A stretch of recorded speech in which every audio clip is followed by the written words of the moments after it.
trận chiến giữa các con mèo và các bạn. Nó đang làm gì nữa?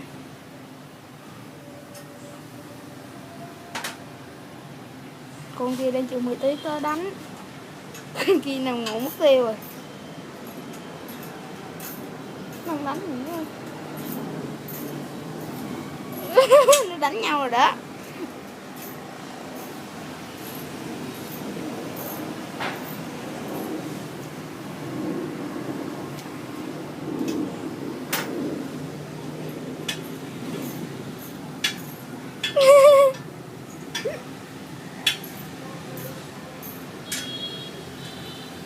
Hai con mèo này đánh nhau dễ màng quá.